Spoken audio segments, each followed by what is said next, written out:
Well, thank you very much for inviting me. I'm very pleased to be here and to be part of this great conference. I mean, it's very encouraging, the wealth of expertise and ideas that have been displayed in the conference. So I'm going to step back from the detail of all the work that's been presented here. I mean, the conference was set up to showcase theoretical developments in modelling, new developments in teaching. So I want to step back from that and say, okay, where are we now? And where do we go from here? And this is particularly a question for heterodox economics in general and for post-Keynesian economics in particular. This is a really interesting time for us to think about these questions. If we think in terms of Thomas Kuhn's scientific revolutions, it's a controversial framework, but one that I find very fruitful.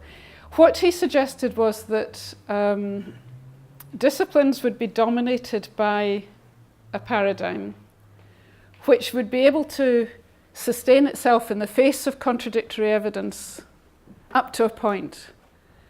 But at some point there would be some glaring anomaly which was recognized by society and by members of the discipline themselves, such that the situation was open to revolution and a new paradigm would be able to take the place of the old paradigm. So is this the kind of moment we're in just now?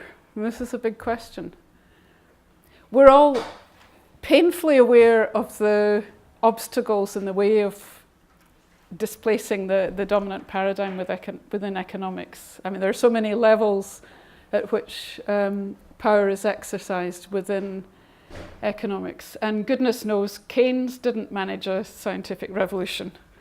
He went as far as anybody could, but even he couldn't manage to change the way that we think about the economy. So is it overambitious to think that we might be able to effect change? Well, is this time different? Well, the circumstances are very particular. The world is a very different place to what it was 10 years ago. Maybe there are possibilities here that we could take advantage of. So I want to explore the way in which circumstances are different for us and reflect on the possibilities for post-Keynesian economics within that. And in some ways, what I'm going to be doing is sort of picking up various things that have already been said during the conference. But I want to focus on two areas which are potentially contentious. If we're talking about a paradigm, are we talking about a body of thought where everybody agrees? Or is there scope for diversity of opinion? Is there some diversity that can work? Is there some which means that a paradigm can't work? And it's possible to argue that there's, at one level, diversity is welcome as a creative force, but in order for a paradigm to perpetuate itself and develop, there has to be some fundamental level of consensus. Now, two areas of debate within post-Keynesianism are things that I want to focus on later on. The first is the role of modelling. There are very different views within post-Keynesian economics about the role of modelling. So I want to explore that issue. And the second thing I want to explore is the relationship between post-Keynesian economics and other forms of heterodox economics. Because one strategy is for us to say post-Keynesian economics is the way to go, end of story. There are other heterodox approaches, that's not our concern. What we want to do is persuade that post-Keynesian economics is the most effective way of developing economics to deal with the current situation and future situations. But there's also an argument for pluralism and the recognition or the fostering of a range of approaches. And there's potential for conflict between those two positions. Now, in both cases, I'm going to argue that there is a resolution. There's a resolution on the whole question of modelling, and there's a resolution on the question of pluralism. Whether I persuade you or not, well, I'm going to argue that some diversity of approaches is fine and can be very constructive and creative. But I'll do my best. I mean, we're all in the business of persuasion, so that's what I'll be arguing. Now, this is a new situation, and the question is, can a new paradigm take over? Well, post-Keynesianism's been around for a long time. It's a well-established approach to economics. The fact that it's been ignored substantially by the mainstream doesn't deny the fact that it has been operating independently and developing, and particularly now it's really, I mean, this conference just shows how it's flourishing, the range of developments within post-Keynesian economics.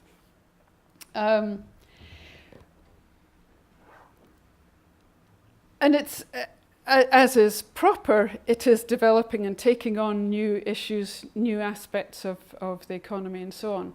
And yet to be identified as a school of thought or a paradigm, there needs to be some consensus that makes what we do commensurate. And it in other words, it allows conversation, it allows debate within the school. So I've got my list. You know, there are other lists. And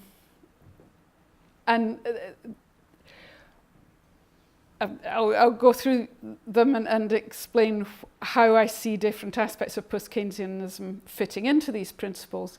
But before I do that, I'd like to emphasize that, in my view, these principles arise from an ontological position. They start from a particular understanding of the way in which social structures work. And that's why these principles, theoretical principles, have emerged. By the same token, this view of how the system works encourages a particular methodology. So there are ways in which these theories are developed and applied, which reflects the way in which we understand the economy working. And essentially, we understand the economy working as an open system. It evolves through institutions, it evolves through human creativity, through new interactions between elements and so on. And that in turn means that all knowledge is uncertain, because we can never have a handle on future evolutions of this open system. And that in turn affects the way the economy works, and it affects what's possible for us as economists to know. And it also means that there is always scope for debate. It means that we cannot demonstrate one approach as being better than the other in any absolute sense. We can attempt to persuade in our own terms, but there's no absolute way of establishing one as better than another. Well, a lot of emphasis has been put on the principle of effective demand. I think that's clearly got to be the central principle of post-Keynesian economics. And it's something that's applied to short-run analysis, cyclical analysis. It's something that's applied to growth theory. The second one, monetary theory of production. This principle emphasizes the fact that the real economy is fundamentally integrated with the financial aspects of the economy. The fact that the goal of financial accumulation is so central means that finance is absolutely fundamental. And within that we have endogenous theories of money supply. We have theories of liquidity preference, which pick up on the endemic uncertainty of capitalist economies, and so on. The instability of capitalism follows from this, and we have Minsky's theory clearly as being a central focus of that kind of analysis, which looks at irreversibilities within the development of capitalism and the role of institutions, the way in which financial innovation affects the build-up of instability during stable periods of growth. Which brings us to the importance of institutions, that these provide the structure for economic behaviour, and yet these are different from one economy to another, and therefore it's really important that analysis be context specific. In other words, rather than the mainstream looking for universal theories, we're looking for ideas which can then be adapted to different frameworks, which means that we may end up with different theories for developing countries on the one hand and developed countries on the other. A fifth factor is the focus on income distribution and debt, and clearly this is something that's really coming to the fore in current work. And finally, there's the issue of broader goals than GDP growth. Now, what this reflects is a view which is possibly something that you'll find contentious, but something that for many post-Keynesians is different from mainstream economics, and that is the view that values are endemic in theory. That we cannot construct economic theory without importing some view. For example, that efficiency in a narrow sense has to be given precedence over social justice. Various presentations start, the problem is unemployment. Why do we care about unemployment? It challenges our sense of social justice. From a strict mainstream economic point of view, it's not clear why we should be so bothered about unemployment, but this is something that I suggest we share, that we have this value that unemployment challenges the principle of social justice. Now, how about the economic environment, how it's changed? Well, the economy itself has changed in ways that I don't need to elaborate on. There's been a slow recovery from the financial crash, and again we see the build-up of scope for a further financial crisis. And yet policy hasn't been able to address either of these. And this has become so obvious that mainstream economists too are starting to think in similar terms to post-Keynesians. It was mentioned earlier that mainstream economists are now looking at fiscal policy. 10 years ago, that was not something to be discussed. And mainstream economists are looking at irreversibilities and various topics which we think of as post-Keynesian are now being addressed by mainstream economists. And of course, there was a political shock of the crisis, of which we're so aware. And what this started off was a discourse about neoliberalism. The so-called positivist argument for freeing up financial markets created the conditions for the crisis. And that has had real consequences for people, that their own real experience is of having to pick up the pieces through fiscal austerity following the crisis, while they see the financial sector largely unscathed by the whole process. And of course, there's the discourse about experts, which is a rather bothersome one for those of us whose business is expertise. This is what we're all about. But again, this provides us with an opportunity, because part of the problem was mainstream economics presenting itself as positive science, value-free, able to be very confident about predictions. And clearly, this has all offended a wide swathe of the population. Now, post-Keynesian economists are not like that. We know the limitations of theory and are happy to talk about that. We know that values are embedded in our theory, so we talk about that. And that's a way in which we can engage with the public. But the other change, of course, was the intellectual shock caused by the crisis. The mainstream were like rabbits in the headlights when the crisis struck. I mean, after a while, mainstream economists worked out a narrative to try to explain the crisis in terms of constraints on free markets. If only there had been better information and the state hadn't interfered as much, well, we wouldn't have had the crisis. And therefore it's treated as an aberration. But some mainstream economists have clearly taken on board that there is a problem in not being able to explain the crisis in a more satisfying manner. And I see signs of interest among mainstream economists in alternative approaches. And that's a start.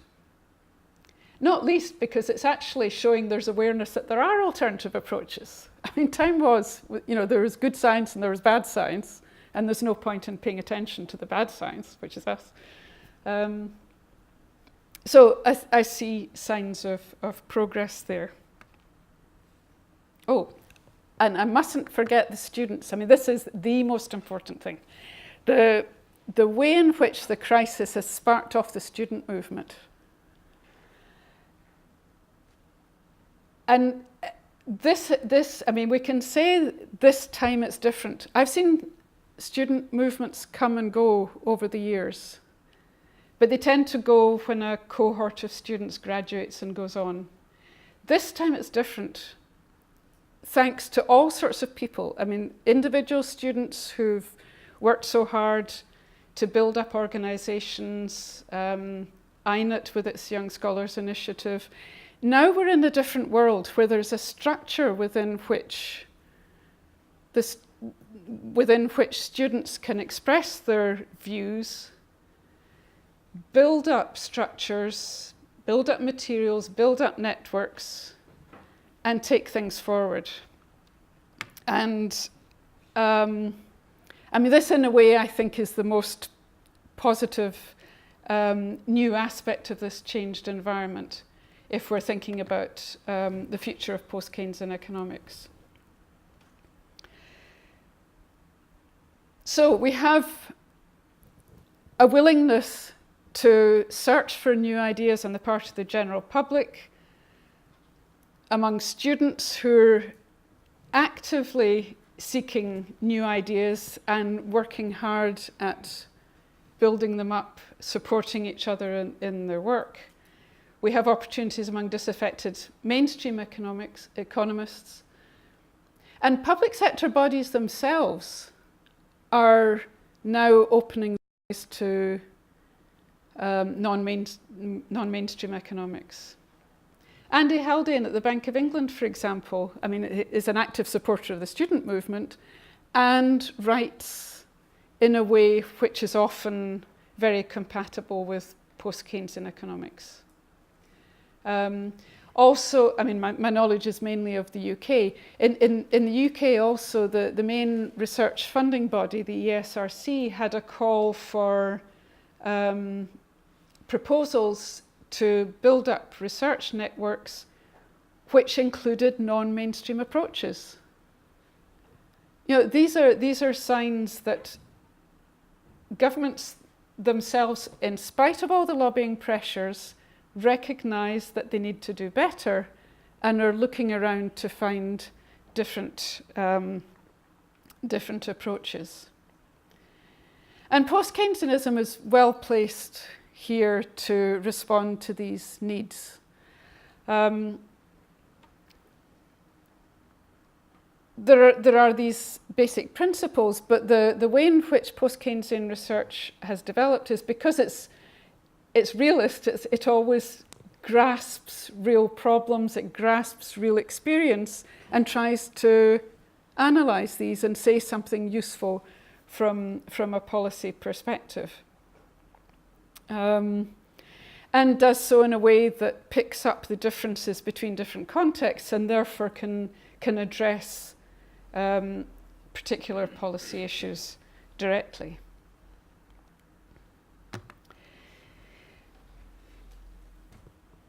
Okay, so I see tremendous opportunities for post-Keynesian economics.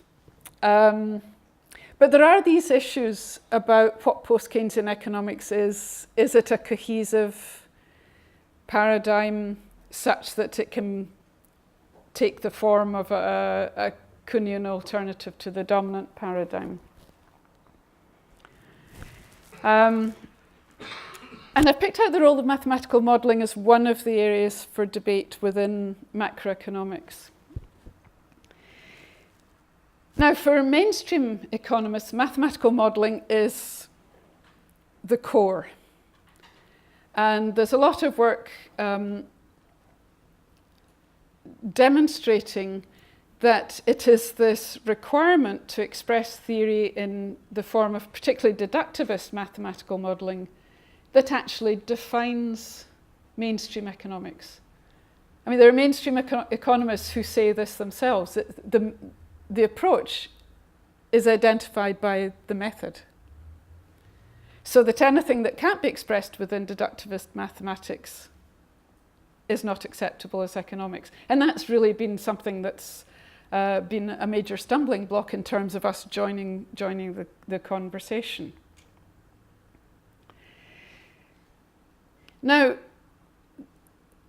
at the other extreme, among some heterodox economists, a very strong position is taken against using mathematical modelling at all. And the reason behind that is given that because among heterodox economists there is the view that economic systems are open, they're evolving in non-deterministic ways, then it's inappropriate to use mathematical models, which are by definition closed.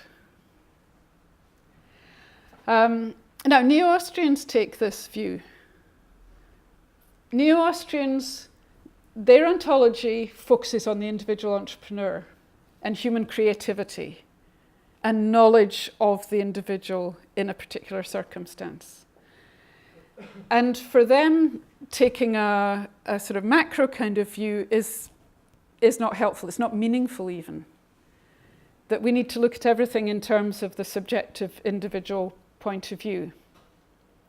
And that really rules out mathematical modelling because it's impossible to generalise. So the dominant method is case studies.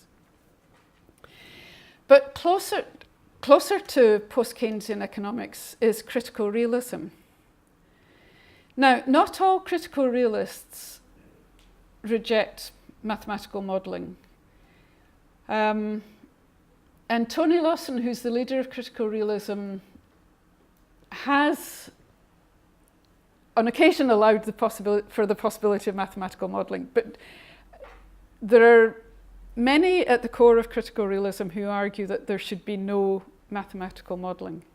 And that extends to, this kind of thing, which of course can be expressed mathematically, that this isn't, Supply and demand diagrams are not helpful either. Now, how about post-Keynesian economics? Well, we know that there's mathematical modelling within post-Keynesian economics because there's been lots of it here. So what's going on? Well, there's mathematical modelling and there's mathematical modelling. And it depends on the context within which it's done. Now, in the mainstream approach is axiomatic. You start off with premises which are taken to be true about the nature of the rational optimizing agent, and you generate everything from that. That's the rule. If you're a behavioral economist and you notice that the evidence doesn't seem to be consistent with that, well, you say we need more complex axioms. And they say that explicitly.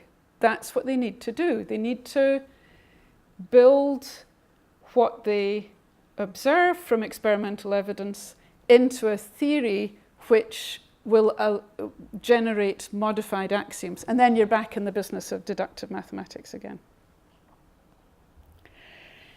Now, post-Keynesianism uses mathematical modelling in a very different way. And that's because it's a realist approach, that it's not the method that drives what we do, it's the nature of reality which drives what we do, and we develop tools to help us analyse that reality. So it's not axiomatic.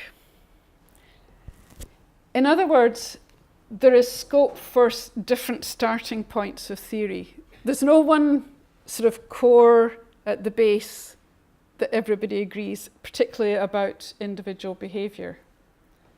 I was asked earlier about Babylonian thought. I mean, I developed this idea of Babylonian thought some time ago as a way of trying to explain the idea of developing analysis, drawing on different strands of reasoning, as Feynman said the Babylonians did in their mathematics. So that for one analysis, you might take the money supply as given, as Keynes did. For another analysis, you might explain how the money supply is actually generated in a particular circumstance. And you might start with some particular representation of behavior in some circumstances for one theory, and then consider modifying it for another purpose in a different context. And this relates to the micro-foundations issue. I mean, mainstream economics has been driven by the requirement to build everything on micro-foundations. You start with rational economic man, everything builds on that. And that's what really drove developments in macroeconomics from the 1970s on, was the determination to express in terms of micro-foundations. Well, that's not suitable for post-Keynesian economics because we don't have a view of isolated individuals who are rational agents with perfect knowledge or even some minor modification of that.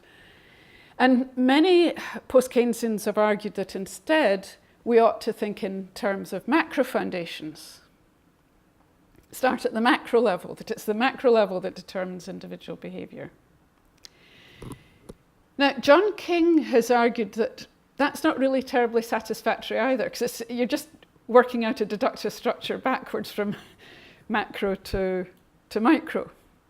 And his argument, which I find persuasive, is that for some purposes we operate at the macroeconomic level, for other purposes we operate at the micro level, for yet more purposes we concentrate on the interactions between the two. The social structure is just so complex and evolves in such a complex way, we can't do everything all at once, that we need to choose what to focus on. And in any model, we're inevitably closing off. And this is what's anathema to critical realism. And yet, we invoke closures all the time. I mean, just using language, we're invoking closures. The key is that for open system analysis, a closure is provisional. It's something you do to build a model to help you understand something, but you know fine that the real world is open, and so, as Keynes said, you keep at the back of your mind what it is you've closed off. So once you've proceeded with the model, then you sort of go back to reality and think, yeah, we need something to fill in what we've been assuming about behaviour, for example, or the generation of the money supply. And so the model is put together with other analyses. And this is a Babylonian approach. You use several strands of reasoning. And this is what Keynes argued that we do in general out in the economy, or as economists or scientists more generally. The system about which we want to build knowledge is open. We can never build complete knowledge. There is uncertainty is a general phenomenon, and therefore what we do is we do our best. We use evidence where we can, we build rational argument, in other words theory, where we can, using models where appropriate, but we also use other kinds of methods. We use different types of evidence and different types of reasoning to help us build up a picture which adds weight to argument. The more sources of knowledge that we can draw on, the greater the confidence we can attach to the conclusions that we draw. So models within a post-Keynesian system are part of a wider pluralist methodology. Goes along with using other methods. And in the process, they serve different functions. I mean, Keynes argued for the use of models as an aid to thought. You know, simple models are very helpful for, just an ISLM model is very helpful for us to explain to students the interaction between the real and the monetary, for example. More complex models help us understand much more complex interactions, and we can, and particularly disequilibrium interactions. I mean, that's another key difference of how far there's a focus on equilibrium. I wrote a paper once on the interaction between the credit market and the money market, and it was a disequilibrium model. It never got, I mean, it was just a short-term demonstration of what happens if you set off along a particular path. I mean, there's no point in pursuing it because you knew that something else would happen before it got anywhere. And I showed it to an open-minded mainstream economist who said he had to stop reading because it made him feel nauseous. All the disequilibrium.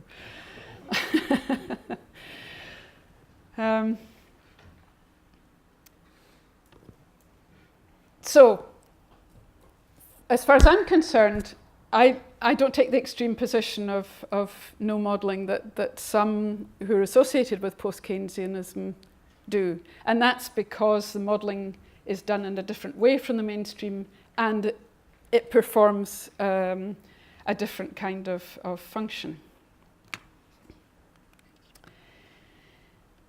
Now, how about pluralism? Well, I've just been explaining post-Keynesian methodology as being pluralist, that it draws on a range of methods. But there's a different form of pluralism, which is the one that I think is more contentious, and that is methodological pluralism. And it's confusing. I mean, pluralist methodology is a collection of methods, but methodological pluralism is respect for and fostering of a range of approaches to economics. And the question I'm addressing here is whether this is incompatible with us pushing the case for post-Keynesianism. Now, what's the case for methodological pluralism? Well, the first argument in favour of having a range of approaches is that it makes a discipline more robust. And you can use a biological metaphor that a species is more robust if there are different strains, so that if the environment changes, one strain is going to be able to take over as being the most effective and the most likely to survive. So that's something that's compatible with a post-Keynesian view, in that what's central to our view of the economy is that it keeps changing. And there are times when some approaches are going to be more helpful than others. And that's where different schools of thought contribute on different questions. So that, for example, neo-Austrians are very helpful if we're looking at case studies of individual firms and the way in which entrepreneurs behave. But the second way in which methodological pluralism strengthens a discipline is that if we recognize that there are other schools of thought, and if we recognize, because we have an open systems view, that there's no way we can prove our approach to be best, then we have to be prepared to argue for it. And to be able to argue effectively, we have to be aware of the foundations of our approach, understand why the methodology is the way it is, for example. And B, we have to understand other approaches enough that we can try to communicate. There is commensurability between paradigms. This is something that Kuhn was working on towards the end of his life. He started off saying that paradigms are incommensurate. But in economics, there is commensurability because we're all dealing with the economy. Out there is our shared subject matter. So that provides a kind of anchor as the basis for us to communicate with each other. And communicating between paradigms doesn't just help us try to persuade, it also helps us to understand our own paradigm better. And third, it facilitates cross-fertilization of ideas. There's so much interesting work that's taking ideas from one framework and applying it to another framework, even within post-Keynesian economics. But it can also happen across schools of thought. Now, if you take an idea from another school of thought, you turn it into something different in your own school of thought because you understand things differently and you analyze things differently. But many of the most interesting developments in economics have come from borrowing ideas from other schools of thought. And we know that mainstream economics has developed by borrowing ideas from other schools of thought. What they've borrowed isn't what was meant in the first place, but it has generated creative developments. Now, where does this leave post-Keynesianism then? Does this mean that we have to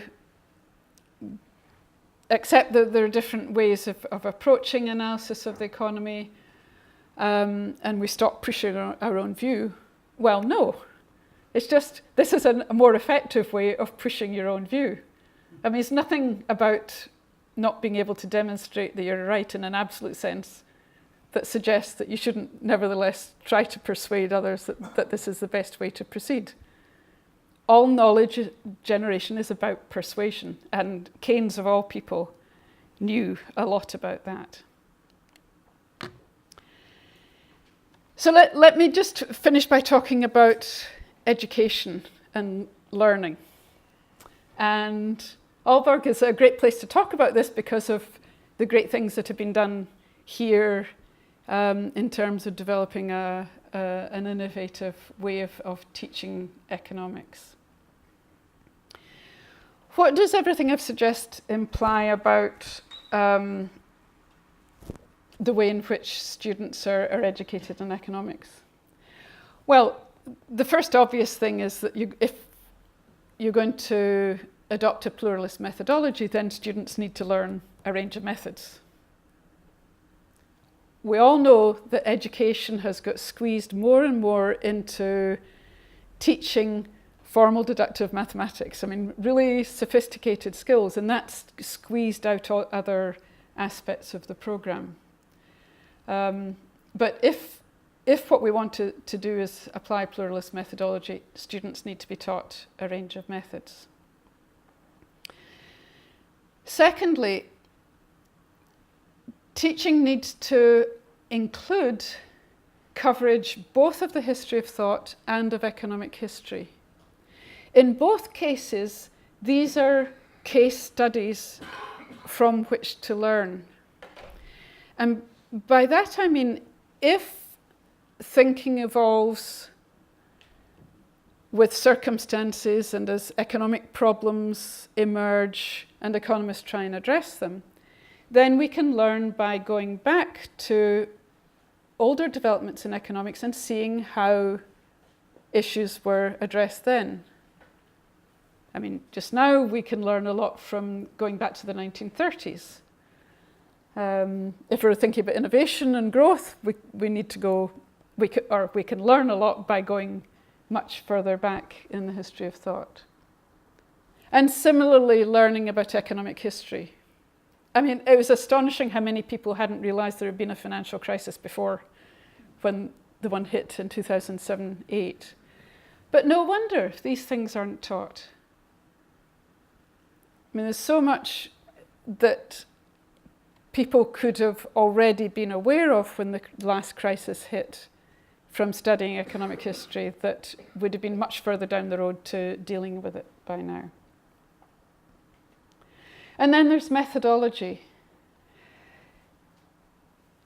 It's hard to grasp doing economics in different ways without actually focusing on it and figuring out exactly what's different and why. And so I would argue that an economics education needs to include an element of methodological training. And that allows students to understand what different schools of thought mean. Now, ideally, all this would be part and parcel of the same thing. I was taught in the Scottish political economy tradition where, I mean, nobody said, okay, today we're talking history of thought, today we're talking methodology, today we're talking economic history, and tomorrow we'll talk about theory. It was all part and parcel of the same thing. It was a political economy approach. So that's really to my mind, the goal that one should aspire to. But steps need to be taken, and I mean, just in terms of building up the knowledge and expertise in economics education, I think the first step has to be some people specializing in teaching history of thought and methodology. But ultimately, it would be nice to see everybody being aware of all these things and embedding them in their teaching. And then this can be applied and reinforced and even initiated by different teaching methods. I mean, teaching by debates is a great way of focusing students' minds on difference of approach. And if they're debating, then they have to figure out what's best about the approach that they're putting forward. And